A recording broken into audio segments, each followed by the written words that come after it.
ദൈവനാമത്തിന് മഹത്വമുണ്ടാകട്ടെ. ശ്ലീഹന്മാരിൽ വ്യാപരിച്ച ദൈവിക കൃപകൾ നമ്മിലും വർഷിക്കേണ്ടതിനായി നമുക്ക് പ്രാർത്ഥിക്കാം.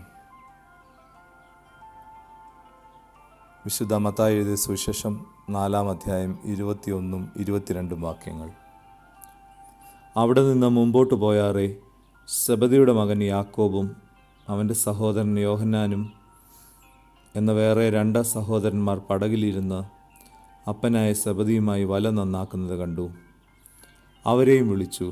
അവർ ഉടനെ പടകിനെയും അപ്പനെയും വിട്ട് അവനെ അനുഗമിച്ചു. യേശുക്രിസ്തുവിൻ്റെ ശ്ലീഹന്മാരിൽ പ്രധാനിയായിരുന്ന യാക്കോബിനെ പറ്റി ഇന്ന് നമുക്ക് ചിന്തിക്കാം.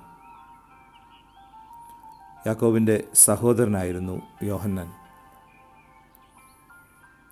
അവരുടെ അപ്പൻ സെബദി, അമ്മ സലോമി. ഇവർ കർത്താവായ യേശുക്രിസ്തുവിനെ അനുഗമിക്കുമ്പോൾ പടകിനെയും അപ്പനെയും വിട്ട് അവനെ അനുഗമിച്ചു എന്നാണ് നാം വായിക്കുന്നത്. തൻ്റെ നിയോഗത്തെക്കുറിച്ചുള്ള വലിയ തിരിച്ചറിവുള്ള വ്യക്തിയായിരുന്നു യാക്കോബ്. അദ്ദേഹം എല്ലാം വിട്ടിട്ട് യേശുവിൻ്റെ അനുഗാമിയായിത്തീരുന്നു. ഒരാൾ യേശുവിൻ്റെ അനുഗാമിയായി മാറുമ്പോൾ യേശുവിനോടുള്ള സമർപ്പണവും ജീവിത ലക്ഷ്യങ്ങളും പ്രവർത്തനോന്മുഖമാകുന്നു. യാക്കോബ് ഇപ്രകാരം യേശുവിൻ്റെ പാത അനുഗമിക്കുന്നു. ക്രിസ്തുവിനെ അനുഗമിക്കാൻ നാം തീരുമാനമെടുക്കുമ്പോൾ ചില വെല്ലുവിളികൾ നേരിടാം. മുമ്പിൽ അനിശ്ചിതമായ ഭാവിയായിരിക്കാം. എന്നാൽ ഇവിടെ യാക്കോബ് അതിനെല്ലാം അതിജീവിച്ച് ക്രിസ്തുവിനോടൊപ്പം വലിയ നിയോഗത്തിലേക്ക് പുറപ്പെടുന്നു. പിന്നീട് നാം കാണുന്നത് യേശുവിൻ്റെ ശുശ്രൂഷയുടെ പ്രധാന പങ്കാളിയാകുന്ന യാക്കോബിനെയാണ്. മർക്കോസിൻ്റെ സുവിശേഷം 5-ാം അധ്യായം 35 മുതലുള്ള വാക്യങ്ങളിൽ പള്ളിപ്രമാണിയായ യായിറോസിൻ്റെ മകളെ കർത്താവ് സൗഖ്യമാക്കുന്നതായി കാണുന്നു. അപ്രകാരം യായിറോസിൻ്റെ വീട്ടിലേക്ക് പോകുവാൻ പത്രോസും യോഹന്നാനോടൊപ്പം ക്രിസ്തു യാക്കോബിനെയും തിരഞ്ഞെടുക്കുന്നു. അവൻ യേശുവിൻ്റെ കൂടെ പോകുന്നു. അവർ ആ വീട്ടിൽ വെച്ച് മരണത്തിന് അധീനയായ ആ പെൺകുട്ടിയുടെ കൈ പിടിച്ച് യേശു ബാല എഴുന്നേൽക്ക എന്ന് പറഞ്ഞ് അവളെ ഉയർപ്പിക്കുന്നു. അങ്ങനെ യേശുവിൻ്റെ ശുശ്രൂഷയ്ക്കെല്ലാം പ്രധാന പങ്കുകാരനായി തീരുവാൻ യാക്കോബിന് സാധിക്കുന്നു. ലൂക്കോസിൻ്റെ സുവിശേഷം 9-ാം അധ്യായത്തിൽ കർത്താവ് മലയുടെ മുകളിൽ പോയി തേജസ്കരിക്കപ്പെടുമ്പോൾ അവിടെ യേശുവിനോടൊപ്പം പോയ യാക്കോബിനോടും പത്രോസിനോടും യോഹന്നാനോടും ഒപ്പം യാക്കോബും ഉണ്ടായിരുന്നു. അവൻ യേശുവിനെ വളരെ അധികമായി സ്നേഹിച്ചിരുന്നുവെന്ന് നമുക്ക് കാണാനായിട്ട് സാധിക്കുന്നുണ്ട്. യാക്കോബിൻ്റെ ക്രിസ്തുവിനോടുള്ള സ്നേഹം അവനെ ചിലപ്പോൾ ചില തീരുമാനങ്ങൾ എടുക്കുവാനായിട്ട് പ്രോത്സാഹിപ്പിക്കുന്നുവെന്ന് കാണാൻ സാധിക്കുന്നു. ലൂക്കോസിൻ്റെ സുവിശേഷം 9-ാം അധ്യായം 51 മുതലുള്ള വാക്യങ്ങളിൽ കർത്താവിൻ്റെ ആരോഹണത്തിനുള്ള കാലം തികയാറായപ്പോൾ അവൻ യെരുശലേമിലേക്ക് പോകാൻ മനസ്സുറപ്പിച്ച് തനിക്ക് മുമ്പായി തൻ്റെ ദൂതന്മാരെ അയക്കുന്നു. അവർ പോയി അവനായി വട്ടം കൂട്ടേണ്ടതിന് ശമര്യക്കാരുടെ ഒരു ഗ്രാമത്തിൽ ചെല്ലുന്നു. എന്നാൽ അവൻ യെരുശലേമിലേക്ക് പോകുവാൻ ഭാവിച്ചിരിക്കയാൽ അവർ അവനെ കൈക്കൊണ്ടില്ല.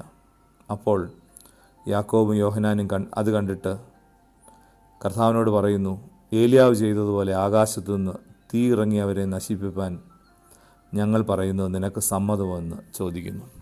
ഈ സംഭവം ക്രിസ്തുവിനെ സ്വീകരിക്കാത്ത ശമര്യരോടുള്ള ഒരു വലിയ പ്രതിഷേധത്തിൻ്റെ സൂചകമായ വാക്കുകളാണ്. എന്നാൽ അതിലൂടെ നമുക്ക് കാണാനായി സാധിക്കുന്നത് യേശുവിനോടുള്ള അദമ്യമായ സ്നേഹമാണ്. അപ്പോൾ യേശു അവരെ ശാസിച്ചിട്ട് പറയുന്നു, മനുഷ്യരുടെ പ്രാണങ്ങളെ നശിപ്പാനല്ല രക്ഷിപ്പാനത്രേ ഞാൻ വന്നത് എന്ന് പറഞ്ഞ് അവരെ ശാസിക്കുന്നതായി നാം കാണുന്നു. പിന്നീട് ഇവരുടെ അമ്മയായ ശലോമി യേശുവിൻ്റെ അടുത്ത് വന്ന് തൻ്റെ മക്കളെ ഒരുത്തനെ വലത്തും ഇടത്തും ഇരുത്തുവാൻ വരം തരയണം എന്ന് പറയുമ്പോൾ യേശു അവിടെയും പറയുന്നു, ഒന്നാമനാകുവാൻ ഇച്ഛിക്കുന്നവൻ എല്ലാം ദാസനാകണം. മനുഷ്യപുത്രൻ ശുശ്രൂഷ ചെയ്യുവാനത്രേ വന്നിരിക്കുന്നത്. കർത്താവ് തീവ്രമായ വേദനയിലായിരിക്കുന്ന സമയങ്ങളിൽ ഗത്സമന തോട്ടത്തിൽ പ്രാർത്ഥിക്കുമ്പോഴും യേശുവിനോടൊപ്പം പോകുവാൻ യാക്കോബിനെ കൂടെ യേശു തിരഞ്ഞെടുക്കുന്നു. ക്രിസ്തുവിനെ വളരെ ആഴമായി സ്നേഹിച്ച സ്ലിഹന്മാരിൽ ഒരാളായിരുന്നു യാക്കോബ്. ആ സ്നേഹം ക്രിസ്തുവിൻ്റെ പീഡാനുഭവത്തിൽ തന്നെ പങ്കാളിയാകുന്നതിന് യാക്കോബിനെ സഹായിക്കുന്നു. അപ്പോസ്തല പ്രവൃത്തി 12-ാം അധ്യായം 1 മുതലുള്ള വാക്യങ്ങളിൽ നാം കാണുന്നത്, ഹേരോദാവ് സഭയിൽ ചിലരെ പീഡിപ്പിക്കേണ്ടുമ്പോൾ യാക്കോബിനെ അവൻ വാൾ കൊണ്ട് കൊന്നു എന്ന് നാം കാണുന്നു. ക്രിസ്തുവിൻ്റെ സ്നേഹം ക്രിസ്തുവിനു വേണ്ടി ഒരു രക്തസാക്ഷിയായി തീരുവാൻ യാക്കോബിനെ പ്രേരിപ്പിക്കുന്നു. പ്രിയമുള്ളവരെ, യാക്കോബിനെ പോലെ നമ്മുടെ നിയോഗത്തെക്കുറിച്ചുള്ള തിരിച്ചറിവ് നമുക്ക് ആർജിക്കാം.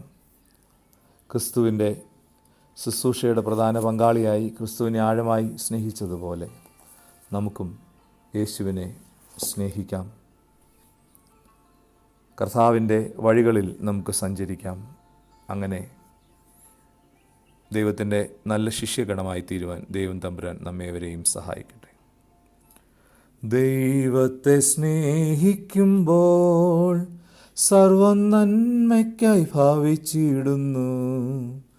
തിരുസ്വരമനുസരിച്ചാൽ നമുക്കൊരുക്കിടും അവനഖിലം. കൃപയരുളിടുമേ, ബലമണിക്കുമേ, മാറാമധുരമായി മാറ്റിയിടുമേ. നമുക്ക് പ്രാർത്ഥിക്കാം. ദൈവമായ കർത്താവേ, യാക്കോബ് സ്ലീഹായിൽ വ്യാപരിച്ച അങ്ങയുടെ ദൈവിക കൃപകൾക്കായി ഞങ്ങൾ നിനക്ക് നന്ദി അർപ്പിക്കുന്നു. കർത്താവേ, ഞങ്ങളുടെ നിയോഗത്തെക്കുറിച്ചുള്ള വലിയ തിരിച്ചറിവ് ഞങ്ങൾക്ക് തരണമേ. പടകിനെയും അപ്പനെയും വിട്ട് അങ്ങേ അനുഗമിച്ച യാക്കോബിനെ പോലെ നീ ഞങ്ങളെ വിളിക്കുമ്പോൾ സർവ്വതും ഉപേക്ഷിച്ച് നിൻ്റെ പിന്നാലെ കടന്നു വരുവാൻ, നിന്നെ ആഴമായി സ്നേഹിക്കുവാൻ, നിനക്ക് വേണ്ടി